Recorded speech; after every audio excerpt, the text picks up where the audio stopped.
Oh kon borong. Es tehmu cik oke ra? Masih. Ya kono didol goblok. Saya sendiri belum lihat langsung, tapi di laporan beliau sudah mengundurkan diri.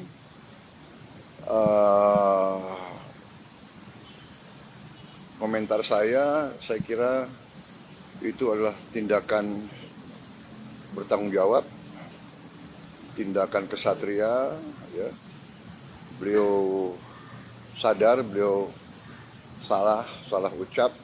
Setelah video Gus Miftah yang mengolok-olok penjual es teh itu viral, friend, dan sangat kontroversial ya, videonya benar-benar trending di mana-mana, friend.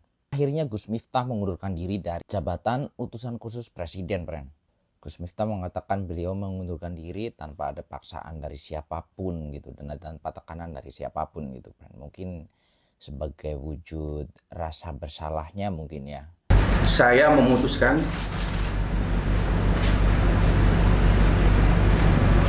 untuk mengundurkan diri dari tugas saya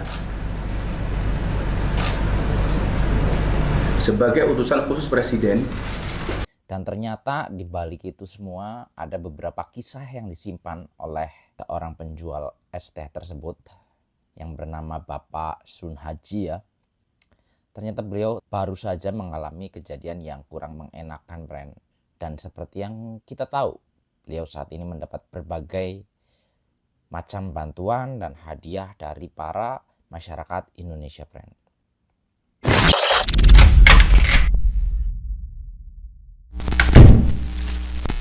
Oke friend, selamat datang lagi di channel saya ya. Di acara One Room kali ini kita akan membahas kasus yang sedang sangat viral, friend.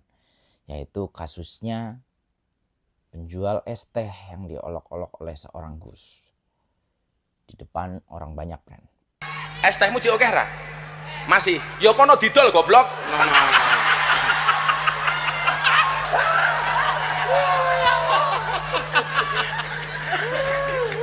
Dolen dhisik, engko lak rong payu wis takdir. Video tersebut sangat viral, friend ya. Sehingga menimbulkan berbagai kecaman dan berbagai emosi dari masyarakat, friend. Ditambah lagi ekspresi dari Bapak Sun Haji yang menurut saya itu benar-benar bikin orang iba ya gitu. Walaupun beliau mengatakan bahwa beliau tidak tersinggung dan tidak merasa sakit hati dengan perkataan Gus Miftah, tapi ternyata banyak orang Indonesia yang tersakiti, friend, melihat seorang pedagang es teh yang sedang berjuang diolok-olok seperti itu, friend ya. Seperti yang kita ketahui, sosok Gus Miftah ini sebenarnya adalah sosok seorang pendakwah yang suka humor, friend. Jadi humornya ini kayak humor-humor anak muda gitu, friend ya, dark jokes gitu. Sehingga dalam gaya bercandaannya itu kadang-kadang mengeluarkan kata-kata yang kasar, friend ya, kayak goblok lah, gitu-gitu ya, friend ya. Jadi kalau menurut saya, kalau misalkan bercandaan-bercandaan seperti itu dilakukan dengan teman tongkrongan, friend ya, dengan teman satu tongkrongan, it's fine, no problem ya. Kemungkinan itu suatu hal yang normal gitu. Tapi yang jadi masalahnya, yang ngomong ini seorang yang tokoh masyarakat, tokoh agama, dan juga seorang influencer, friend, teman dari Deddy Corbuzier dan juga utusan presiden juga, friend. Jadi seseorang yang bisa menginfluence dan menjadi contoh, menjadi figur, friend. Itu tidak selayaknya mengeluarkan bercandaan seperti itu, apalagi di forum-forum dakwah seperti itu, friend. Sehingga ini menjadi salah satu blunder terbesar dari Gus Miftah itu sendiri, friend ya. Diakui atau tidak, Gus Miftah nggak bisa ngedinai kalau Gus Miftah itu telah melakukan sebuah kesalahan yang sangat besar, friend. Mungkin itu keceplosan atau ketidaksengajaan, tapi itu fatal sih, friend. Seharusnya kalau misalkan saya nih, kalau misalkan kita nih ya, kita juga pasti pernah kan bercandaan tapi terlewat batas gitu. Dan waktu itu juga kita merasa gitu, kita tahu bahwa ini gue kelewatan nih gitu kan. Kita bisa langsung stop dan langsung menormalisasi keadaan dengan meminta maaf atau dengan memperbaiki sikap di waktu itu, friend. Tapi yang terjadi di situ, Gus Miftah seperti tidak memahami bahwa dia telah melakukan sebuah kesalahan yang besar, friend. Sampai video itu viral dan beliau akhirnya meminta maaf, membuat sebuah klarifikasi permintaan maaf dan mengaku bersalah dan mendatangi Bapak Sun Haji, friend. Dan beliau langsung meminta maaf kepada Bapak Sun Haji tersebut, friend. Dan lagi-lagi, friend, ketika meminta maaf, friend,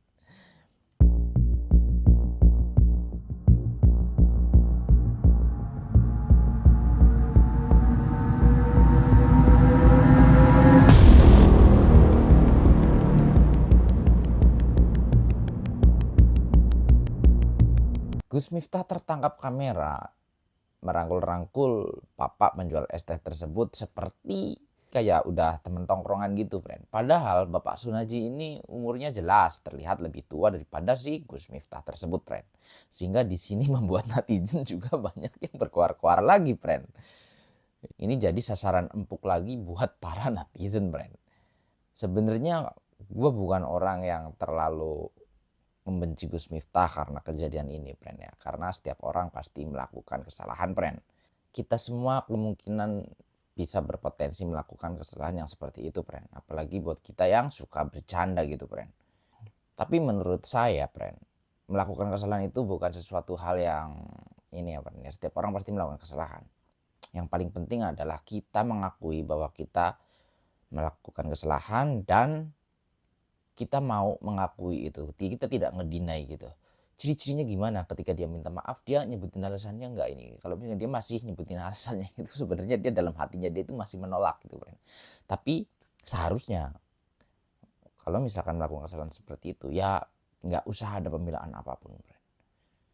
Karena itu udah benar-benar salah, nggak bisa didinai sama sekali ya. Nah, tidak lama setelah kejadian itu muncul juga banner-banner tentang pengajian Gus Miftah, friend. Di mana di banner tersebut itu Gus Miftah disandingkan dengan Bapak Sun Haji dan Cak Persil, friend. Dalam banner itu, bannernya pengajiannya akan dilaksanakan pada 19 Desember 2024. Ini saya nggak tahu ya, belum ada konfirmasi ini bannernya hoax atau benar gitu. Karena kalau misalkan emang benar, berarti banner acara tersebut dibuat dengan sangat mendadak, friend.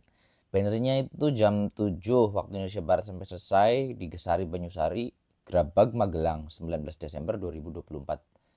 Cak Persil, Gus Miftah, dan Sun Haji bakul es teh. Kalau emang banner itu benar, friend, itu acara berarti dibuat dengan sangat mendadak, hanya dalam hitungan hari atau bahkan jam, friend. Kita semua masih belum paham ya konsepnya, karena itu 19 Desember kan. Nah, Bapak Sun Haji itu dihadirkan itu untuk apa gitu? Apa untuk lawakan lagi? Ini bisa jadi bumerang lagi buat Gus Miftah. Karena Gus Miftah ini orangnya suka bercanda, friend. Gampang keceplosan gitu. Kalau misalkan orang bercanda itu rawan bikin ini, friend ya, sakit hati, friend. Apalagi kalau misalkan kita ngobrolnya sama orang yang orang banyak gitu. Bukan orang-orang dekat. Kalau orang-orang dekat kemungkinan paham lah gitu. Tapi kalau untuk orang banyak, itu kita rawan membuat kesalahan, friend. Ini sebenarnya agak-agak ngeri-ngeri sedep nih, friend ya. Kalau misalkan emang iya gue pengen nonton sih.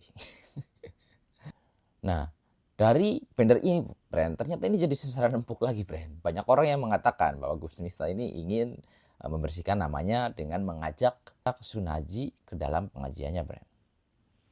Setelah ditelusuri, ternyata Bapak Sun Haji ini habis mengalami sebuah kejadian tidak mengenakan, friend. Ini diucapkan oleh salah satu tetangganya, friend. Habis dibohongi, ketipu orang juga. Itulah mungkin balasannya. Bahwa si Bapak Sun Haji ini ternyata habis kena tipu, friend. Masalahnya kena tipu apa sampai sekarang gue belum dapetin infonya, friend ya. Tapi mungkin itu ya, kalau orang habis mendapatkan sesuatu musibah, kemudian dia bersabar gitu, friend, terus diangkat derajatnya sama Allah dengan hal-hal yang gak terduga seperti itu, friend ya. Dan berkat kejadian ini, friend, Bapak Sun Haji ini mendapatkan banyak banget bantuan, friend, dari beberapa YouTuber ya. Dari Willy Salim mendapatkan bantuan sebesar 100 juta yang kemungkinan digunakan untuk membuka usaha ya, karena katanya bercita-cita membuka usaha gitu. Membuka usaha warung kelontong gitu, friend. Dan kemudian dari Rian TikToker dan YouTuber itu mendapat 300 juta, friend. Kemudian dapat umroh gratis dari Ustadz Fakhru Razi Ansor. Kemudian Masjid Nurul Asri seikhtiar mengajak jamaahnya untuk memberikan rumah untuk bapak pedagang es itu, friend. Masih banyak lagi, friend, ya, seperti John LBF memberikan motor listrik seperti itu, friend. Rezeki nggak ada yang tahu, karena dihina, karena diolok-olok seorang Gus, akhirnya mendapatkan rezeki yang berlimpah, friend. Tapi tetap aja perbuatan Gus Miftah nggak bisa dinormalisasi, friend, ya. Tetap aja Gus Miftah melakukan sebuah kesalahan gitu, walaupun ini menjadi berkah buat Bapak Sunaji gitu. Tetap aja itu bukan suatu hal yang nggak bisa kita normalisasi. Walaupun gue tahu banyak dari kalian yang pengen menjadi Bapak Sunaji gitu, yang pengen diolok-olok oleh Gus Miftah gitu, sehingga mendapatkan banyak bantuan. Mungkin kalau nominal mungkin 1 M mungkin ada kali ya sampai sekarang gitu. Jadi itu dia, friend, ya. Semoga kejadian ini bisa menjadi pelajaran buat para influencer lain di Indonesia gitu. Dan untuk kita semua terutama, ya, bahwa kita harus menjaga lisan kita, friend, ya. Itu aja, friend, konten kali ini, friend. Sebenarnya gue pengen ngebahas tentang Korea Selatan sih, friend.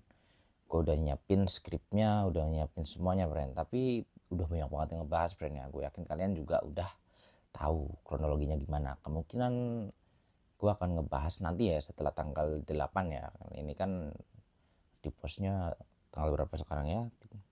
Video ini kan di postnya tanggal 7 berarti kan.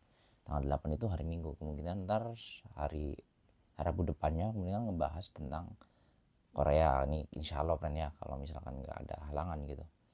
Karena tanggal 8 katanya ada pengumuman tentang keputusan presiden akan diturunin atau enggak gitu, friend. Dan kemungkinan besarnya diturunin lagi, friend, seperti yang terjadi pada 2 presiden sebelumnya ya. Waktu itu juga gue juga di sini juga, friend, menyaksikan juga gitu. Jadi itu aja, friend, ya, konten hari ini. Buat kalian yang belum subscribe, jangan lupa subscribe, friend, ya, karena bantuan kalian itu sangat berarti buat gue, friend. Jangan lupa tekan tombol like dan bagikan, friend, ya, kepada teman-teman kalian, friend. Sampai ketemu di video selanjutnya, friend.